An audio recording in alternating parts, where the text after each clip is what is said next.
بسم اللہ الرحمن الرحیم نحمده ونصلی ونسلم علی رسولہ الکریم سیدنا و مولانا محمد وعلی آلہ وصحبہ اجمعین۔ برادران اسلام، آسیہ مسیح کی رہائی کے فیصلے پر اہل ایمان کے دل دکھی ہیں اور وہ پورے ملک میں سراپا احتجاج ہیں۔ یہ ایک چھوٹا گروہ نہیں ہے بلکہ ملک کی غالب اکثریت ہے جو جذبہ محبت رسول سے سرشار ہے۔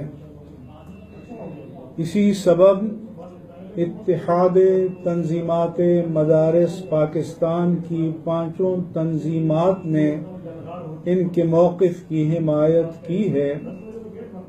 تمام مکاتب فکر کی مذہبی تنظیمات بھی احتجاج میں شریک ہیں اور پرامن احتجاج ہر ایک کا آئینی و قانونی حق ہے۔ اس حساس موقع پر وزیر اعظم پاکستان کے جارحانہ لب و لہجے نے صورت حال کو مزید سنگین بنا دیا ہے۔ آج کی ہڑتال کو کامیاب بنانے پر ہم ملک بھر کی تاجر تنظیموں اور کاروباری طبقے کا شکریہ ادا کرتے ہیں۔ یہ ان کے ایمان کا تقاضا ہے۔ اس میں حصہ ڈالنے پر انہیں اللہ تعالیٰ کے حضور شکر گزار ہونا چاہیے۔ ہم حکومت اور قانون نافذ کرنے والے اداروں کو متنبہ کرتے ہیں کہ احتجاج کرنے والوں پر کسی بھی قسم کے تشدد سے گریز کریں ورنہ حالات قابو سے باہر ہو سکتے ہیں۔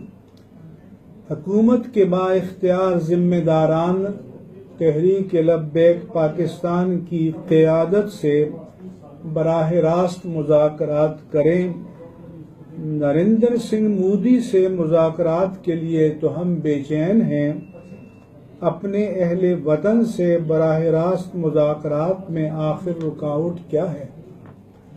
ہم پاکستان کے نام نہاد آزاد میڈیا کی جانبداری کی مذمت کرتے ہیں کہ دینی لوگوں کے پرامن احتجاج کا وہ بلیک آؤٹ کیے ہوئے ہیں اور ان کا موقف عوام تک نہیں پہنچنے دے رہے۔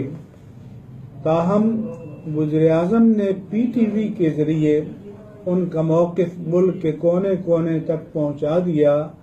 انہیں ان کا شکر گزار ہونا چاہیے۔ واضح رہے کہ یہ لوگ ریاست سے ٹکرانے کے لیے نہیں بلکہ حکومت اور عدلیہ کے فیصلے کے خلاف اور رسول اللہ صلی اللہ علیہ وآلہ وسلم کی محبت میں دھرنا دے رہے ہیں۔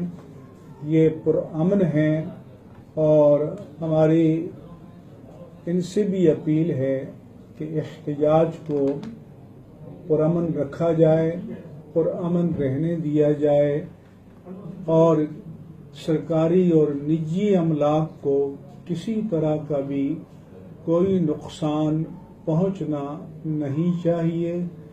یہ ملک ہمارا ہے، اس کی املاک ہماری ہیں، خواہ وہ سرکاری ہوں یا نجی ہوں۔